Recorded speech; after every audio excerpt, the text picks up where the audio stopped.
Started recording. All right. Good morning. My name is Aaron Canary, and I'm going to be going over some of the work I've been doing and thinking about for Outbound Refactoring.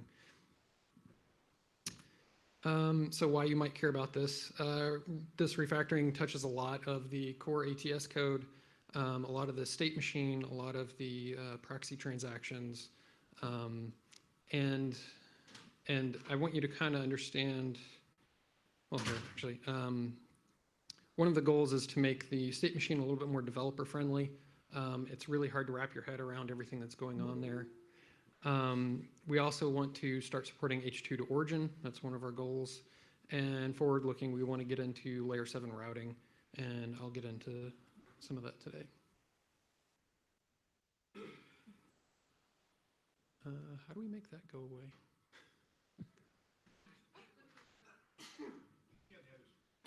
Oh, okay.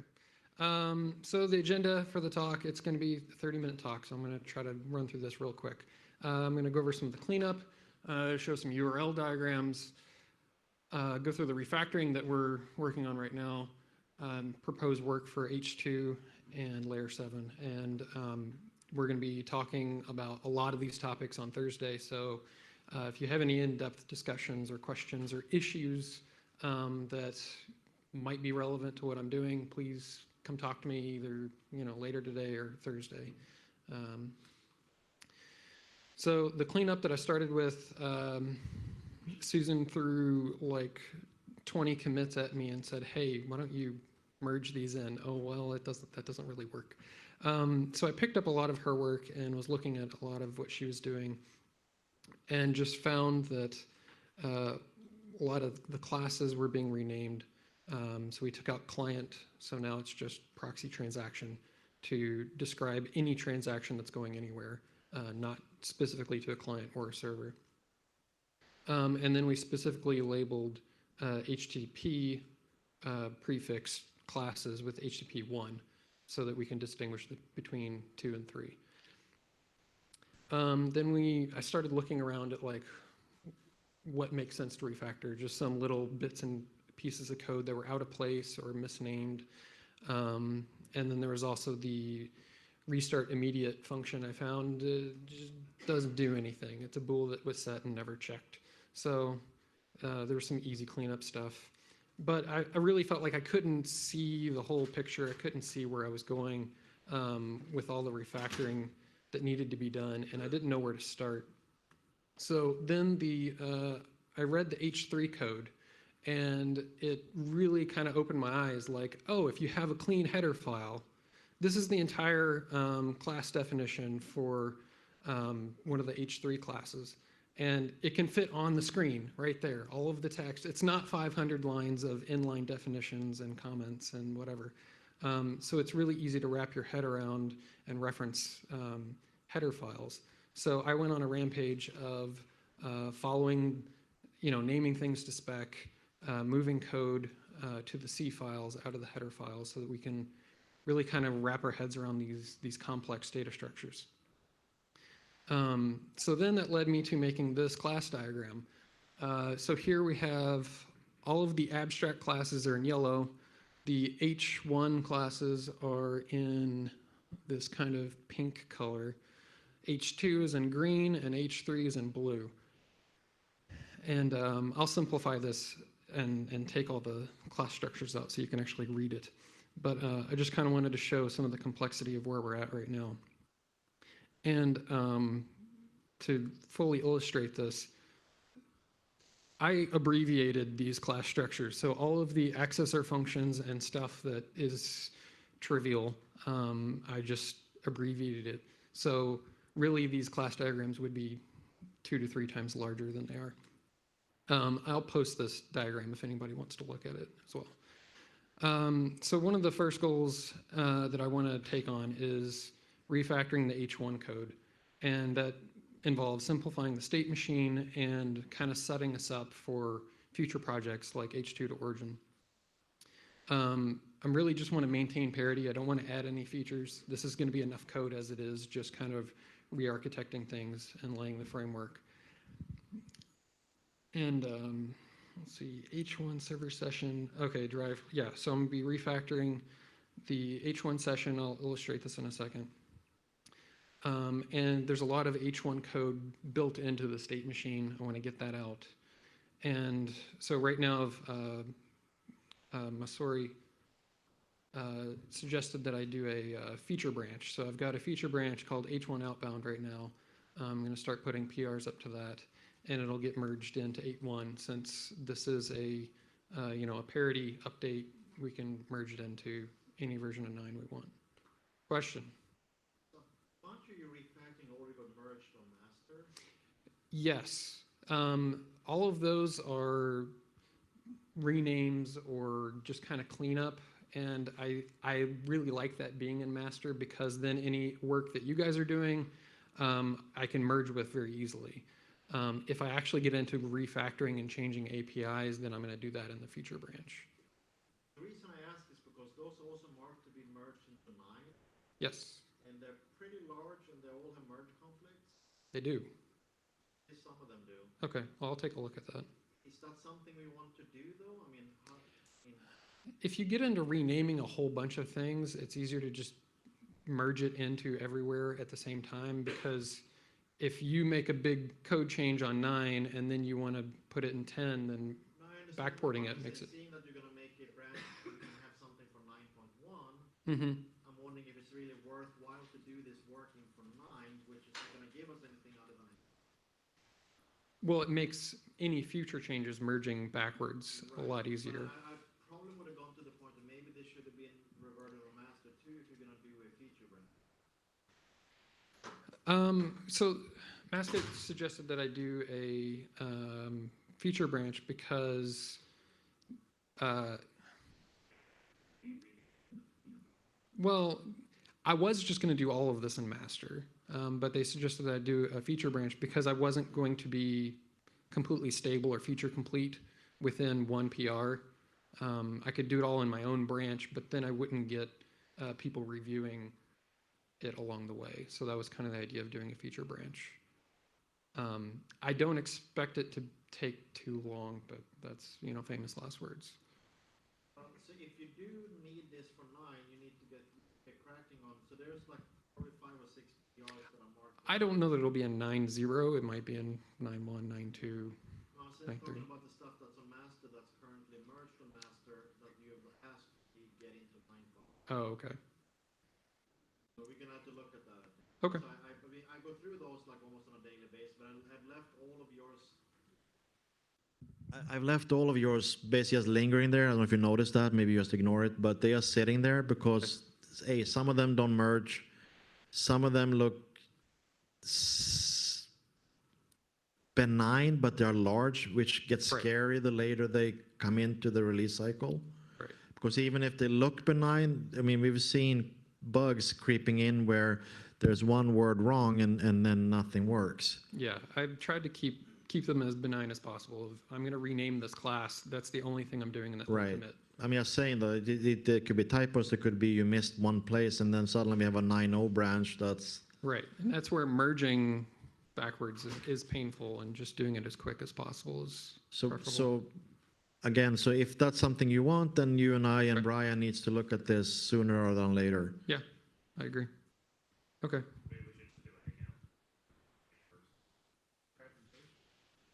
Yeah, we'll see if we have time on Thursday to do it. Okay.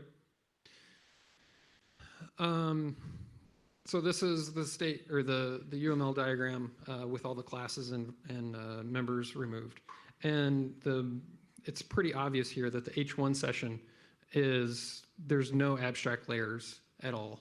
I'm guessing Susan added the other proxy transaction and session layers for H2 and H1 on the client side, right? So now we need to do something similar on the origin side. So we want to get this H1 server session to be over here closer to the H1 client session. And refactoring that means that the state machine needs to interact directly with the proxy transaction. I think there's a few places where we interact with sessions as well. But the idea is that this would simplify the state machine and should also simplify the HTTP1 server session, but also allows us a layer of abstraction, so then we can start doing H2 server sessions and maybe H3 server sessions. So then the next step would be start doing H2 server sessions. We need to abstract that out so that there's a HTTP2 session, not specific to server or client, and then have two classes inherent from that. The other things that we need for H2 outbound is we need something similar to the session reuse. I just kind of coined the term H2 stream vacancy because we're not actually reusing, I mean, I guess we're reusing streams, but you're reusing the transactions, the available transactions in already open, or what is it? Streams. There's the available streams in the current connections within the session. The other thing we need is the start and end outbound hooks. This would expand the API, so this can still go into a 9 release. It would just have to be a later one. And then testing H2 to origin. We have some replay stuff that maybe Susan can talk about. Maybe you guys have some other frameworks that you can test H2 to origin. But that would be really useful before we start merging stuff in. Then we're going to get into, yeah, question.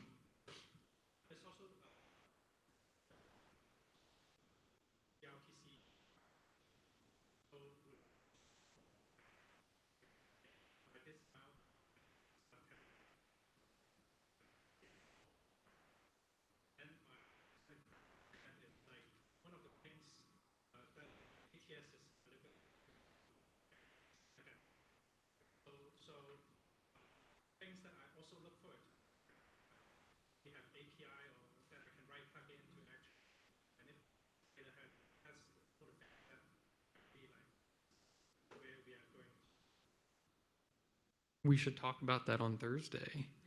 And I really want to like make notes and maybe even post issues so that we can keep track of all the things that we want H2 for, all the dependencies, because this could take a really long time unless we know the dependencies that are pushing this forward. JRPC is one of them. Yeah.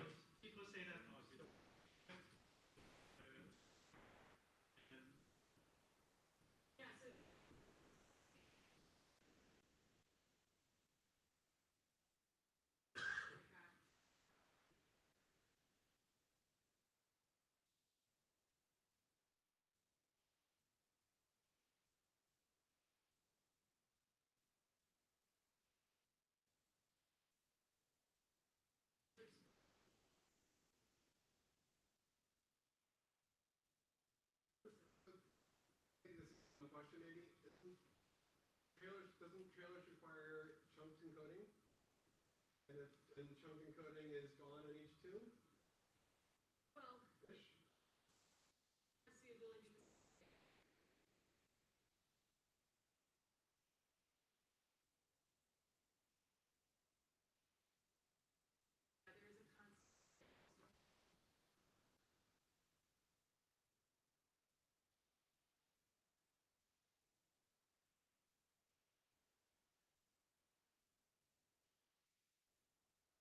Mm-hmm.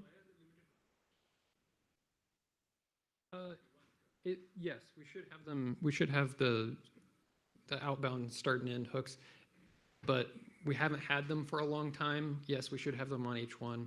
It's something we need to do.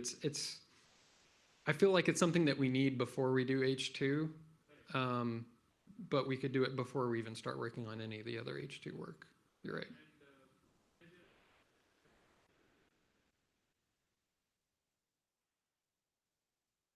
Definitely.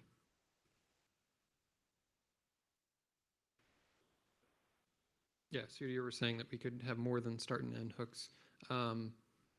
Contributions welcome. So then the other interest that we have is to do layer 7 routing, and there's a lot of groundwork that I have in my head that we need to start doing. I'd like to move away from class allocators for a lot of our classes, or at least have the class allocators start using new and delete. At Verizon, we're using JEmalloc. I hear that not everyone's using JEmalloc. Is anyone, just show of hands, is anyone not using JEmalloc or moving in that direction? Comcast, okay. I had used it for a while and started getting credit crashes randomly.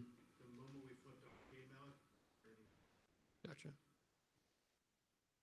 Okay.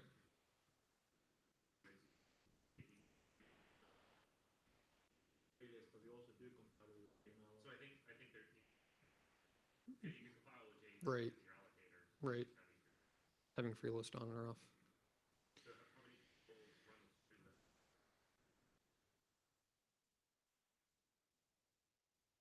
I think we are on the actually. Yeah, Yeah, exactly. we have some subset of servers that ended up triggering the.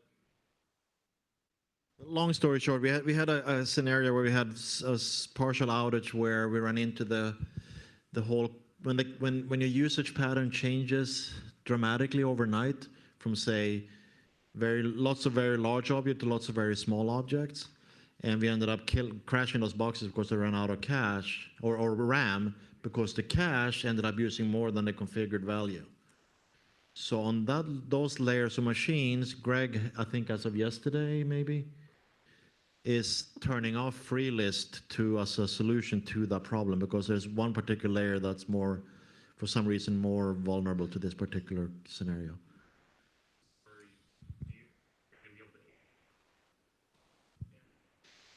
Well, the traffic on those boxes is fairly small, tiny.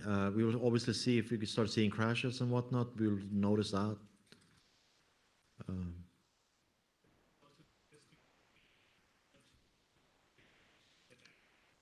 Well, so I've tested JEmalloc in the past, and it is slower than the free list in production use.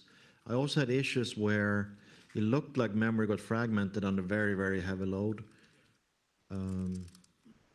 So there's still more work to be done here, but also this was like 2-3 years ago, so free list has moved along, and I know it's not version 5 something, and I probably tested version 3 or 4. JEmalloc, sorry, yeah. JEmalloc has moved along, so it's still the right thing to do. I think that the community as a whole should move towards JEmalloc when we can. I mean, it's maybe questionable if some things certainly makes a ton of sense to use JEmalloc for. I'm wondering if the proxy allocators, those will be hard to beat when it comes to anything performance-wise because they are essentially no cost. So the proxy allocators are going to be tough to beat. I thought we tested that. Well, it depends on how JEmalloc well it does deal with, because the beauty of the proxy allocator is that if you use thread affinity, so you're locking your threads to say a NUMA node, then you get NUMA affinity for free with the proxy allocators. It has those things too, but it needs work to get some of the stuff done that we need to get done. For example, the RAM cache, the IO buffers needs to have a separate, what they call memory pool, memory arenas in JEmalloc, so we can do things more better, such as managing the no dump flag and those sort of things. Right. But you're not using the arenas though.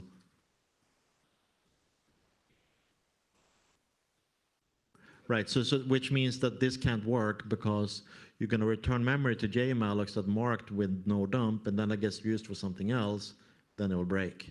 Well, it won't break, but it won't dump that particular memory.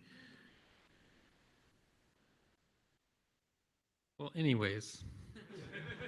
It's a little more complicated than it's the right thing to do, but it's a little more complicated than what we have in the code today. So one of the things that I'm interested in is, and it needs some exploration and some testing, and I'll definitely be working with Faye on how we can do that. But I'm interested in getting rid of the class allocators and moving more towards actually new and delete using constructors and destructors. And then that will give us room to get rid of some of these sidecar table files or tables. The HTTP virtual connection table is one that I see complicating the state machine and not really giving us a lot of benefit. It's mostly there to clean up connections when it's done, and that's kind of what destructors are for, is to clean up things when you're done with them. Then also the other thing that has been, I started a year ago, was the extendable. And I'm interested in replacing transaction args and some other runtime variable storage with the extendable class that I developed. And that'll allow us to do, I'm coining the term object-oriented storage.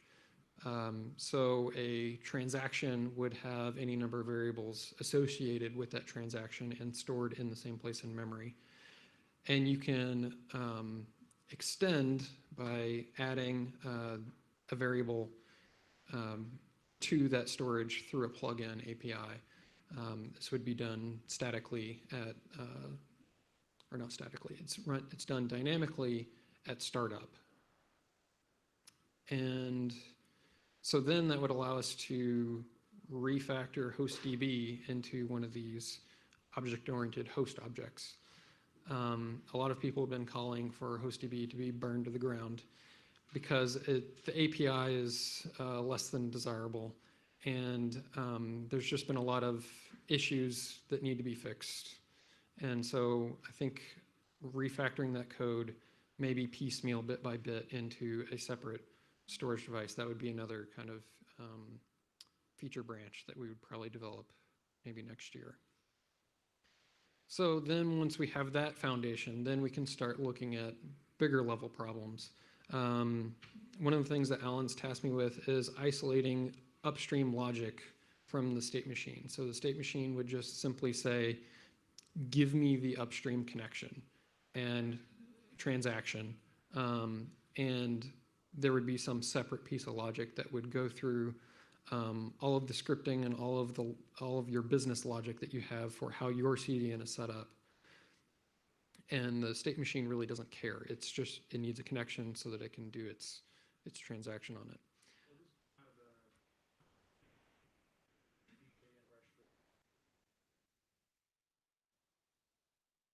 Yes. Yeah, we met on this, I guess it was just a layer 7 mini. And then another thing that I was interested in, and I think VJ was really interested in this as well, is making a health check plugin. It sounds like you guys have built that into parent selection at the moment, but it's...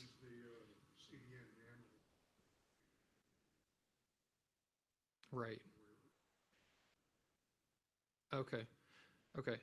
One of the things I've been talking with Josh Yoon at Verizon is that he developed NatChasm, which is an open source health monitoring solution. It's a daemon that runs separately, and it sounds extremely trivial for us to write a plugin that would communicate directly with that daemon and do the health checks for you at very, very low cost. And it sounds very sophisticated. It can do a lot of features. It would just be a matter of reading in that configuration that you have in your YAML file and feeding it to the daemon so that it would give you updates. Then the next step would be taking the parent selection plugin, or taking parent selection logic and moving it to a separate plugin. That way it's removed from the core, and it's even removed from this upstream logic so that we can kind of isolate it and then decompose it even further to what we talked about at that summit, which is CDN routing config, which John's been evolving into that as well and moving that direction. But that way we can add additional features that are really, really lightweight. So if you want to do A/B testing to origins, or if you want to migrate origins, or if you want to do some other logic within your CDN at a very high level, you could implement that very trivially within this new framework. And I've been following Alan's transaction box as a one of the ways that we could parse YAML and do interesting configurations in that way. So like I said, we're welcome to questions now. We're 2 minutes over, but we'll be meeting about this on Thursday. So I'd really love to hear if you have any thoughts that are related to these or scenarios. We should document those so that we don't forget about them.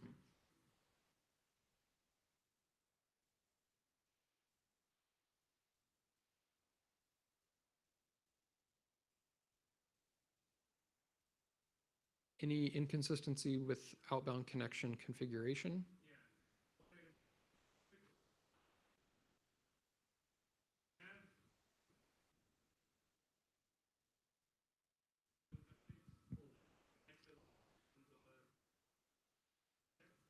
Maximum server connections and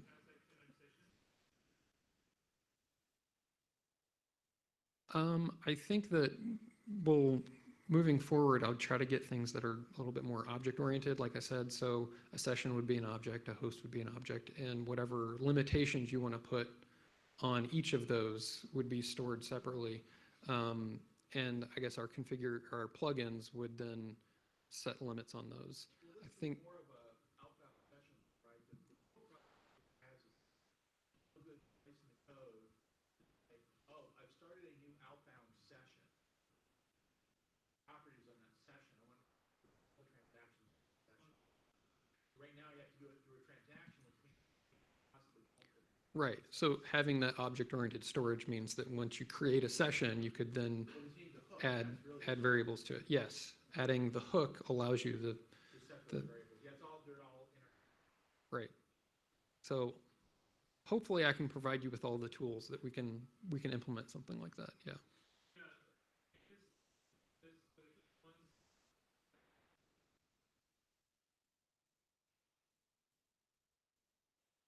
Mm-hmm.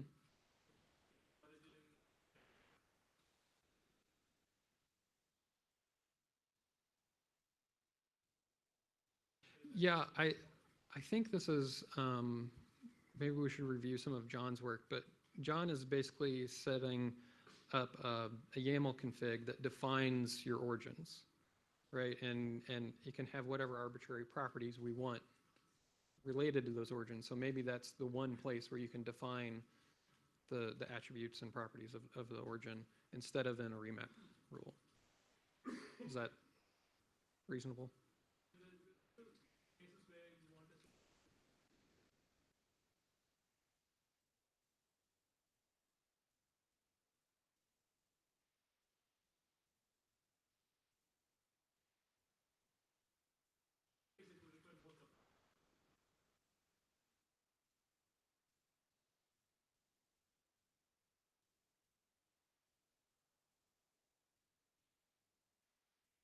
Mm-hmm. Yeah, we can talk on Thursday. Anything else? Who's next?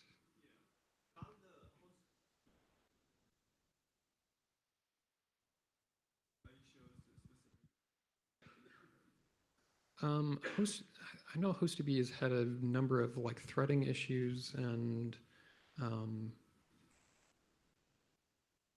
I think a lot of people don't even know what the issues with HostDB are. They just know that it's in the call stack all the time, and I have noticed that the way it's asynchronous kind of causes a lot of issues, and there a lot of complexity, which I think is I'm not convinced is necessary.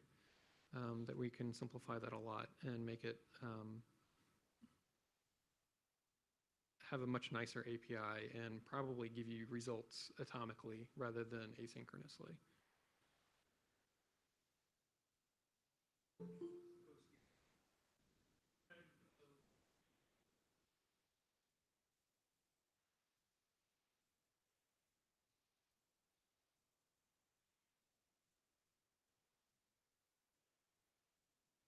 Mm-hmm.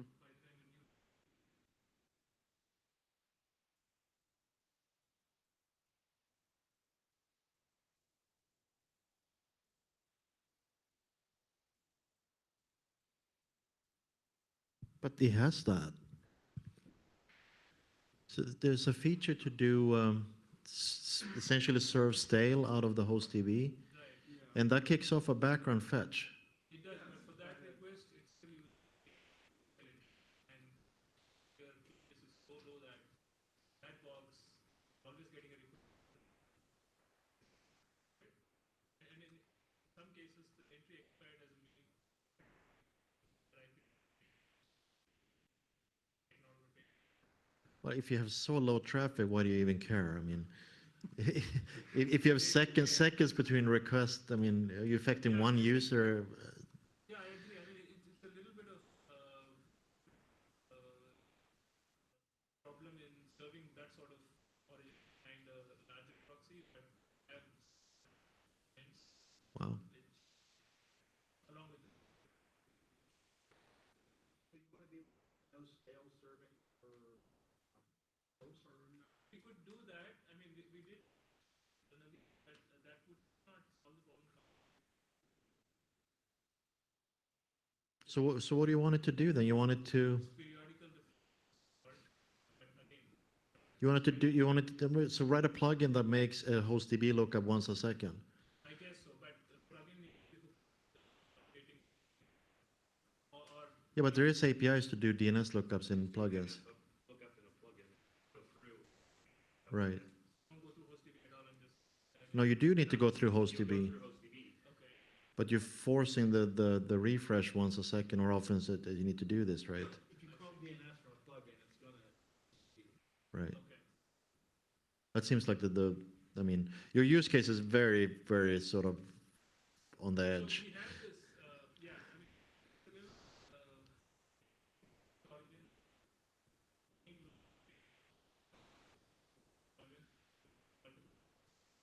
multiple boxes of proxy layer to further up to take care. Right.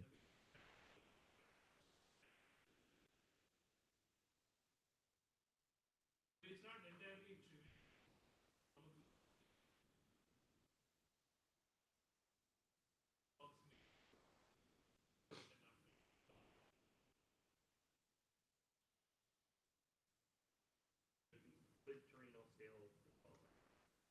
of the box we have made the available not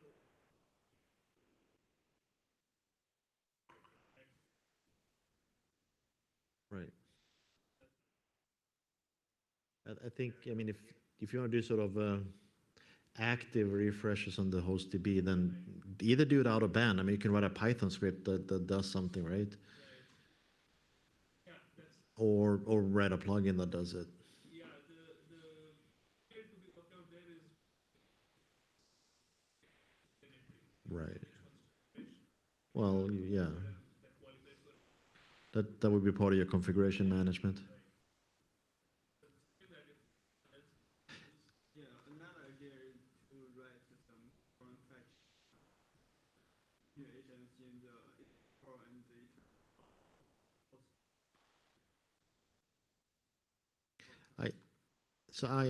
We don't have any real open issues with HostDB right now that I know of, but we've done a number of things to avoid as much as possible. Like we turn off the persistent store, those sort of things. I really kind of feel that we need to stop working on HostDB and bite the bullet and replace it. We should get rid of this whole multi-cache thingy, the storage solution that it has. We should, I mean, we need to have an in-memory cache for the lookups, but it could be something a hell of a lot simpler than what we have today. Something which is an STL container of some sort, whatever, right? I'm guessing an unordered map would be just fine. And then we replace the DNS portion with like some existing library, ADNS or something, or pick some DNS library that's asynchronous and that someone else maintains. Because I mean we've had security issues in DNS or DNS code. We obviously have bugs. We just found one in SRV records, and having to maintain our own recursive resolver is ugly. It's not a recursive resolver. It's not, but yeah, you're right. What's the SRD stuff in hosting? Yeah, I've looked at replacing DNS with the library, and I'm not sure.